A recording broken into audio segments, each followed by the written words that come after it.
এমন এলাকায় এত বিশাল আকারের মূর্তি করে মুসলমানদেরকে উস্কিয়ে দিতে চায়।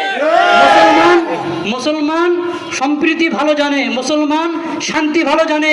যদি মুসলমান সম্প্রীতি না জানতো তাহলে আমাদের পার্শ্ববর্তী দেশে সংখ্যাগরিষ্ঠ হিন্দুরা যখন আমাদের মুসলমানদেরকে কচু কাটা করতেছে, আমাদের মসজিদগুলি গুড়িয়ে দিচ্ছে, আমাদের কওমি মাদ্রাসাগুলিকে বুলডোজার দিয়ে উড়িয়ে দিচ্ছে, গরু কুরবানি করতে দিচ্ছে না, সেই মুহূর্তে সংখ্যাগরিষ্ঠ মুসলিমের দেশে যখন এত বিশাল মূর্তি হয়, এই মুসলমান আসলে চুপ থাকার কথা ছিল না।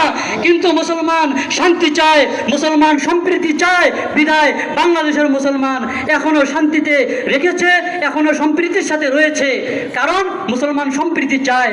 কিন্তু ভারতের চক্রান্ত হলো এই হরিদাস পালকে দিয়ে মুসলমানদেরকে উস্কিয়ে দিয়েছে।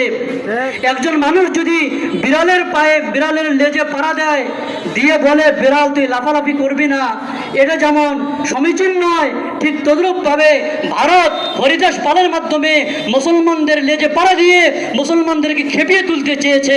মুসলমান যেন দাঙ্গা বাজিয়ে দেয়, হাঙ্গা বাজিয়ে দেয়, আর তৃতীয় একটা শক্তি তাদের স্বার্থ উদ্ধার করে আমাদের এই রংপুর বিভাগকে বাংলাদেশ থেকে বিচ্ছিন্ন করে ভারতের একটি অঙ্গরাজ্য করতে পারে, সেই পায় তারা চালাচ্ছে।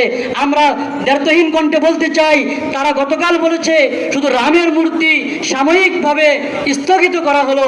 আমরা বলতে চাই, আপনারা যদি সাময়িকভাবে রামের মূর্তি স্থগিত করেন, আমাদের এই তেজও সাময়িকভাবে হয়তো বন্ধ হতে পারে। আপনারা পরবর্তীতে যে কোনোভাবেই যদি আবার রামের মূর্তির কার্যক্রম এগিয়ে নিতে চান, বাংলাদেশে আগুন জ্বলে উঠবে, সেই আগুন নিভানোর ক্ষমতা কিন্তু আর কারো থাকবে না। আর শুধু রামের মূর্তি নয়, আমার দাবি হলো পলাশবাড়িতে তারা যে রিসোর্ট করতে চাচ্ছে, সেটা শুধু রিসোর্ট নয়, এই রিসোর্টকে কেন্দ্র করে তারা সেখানে একটি হিন্দু সাম্রাজ্য তৈরি করতে চাচ্ছে, যেমনটা ইহুদিরা তারা করেছিল ফিলিস্তিনে, জেরুজালেমে। তারা এরকম ভাবে জায়গা স্থাপন করে আস্তে আস্তে মুসলমানদেরকে কচুকাটা করেছে। আমার তো মনে হয় তারা পলাশবাড়িকে কেন্দ্র করে বিভিন্ন হিন্দুদেরকে সেখানে জায়গা জমি কিনিয়ে তাদের সাম্রাজ্য তৈরি করে তারা এই দেশ থেকে, এই এলাকা থেকে মুসলমানদেরকে বের করার পায় তারা করতেছে।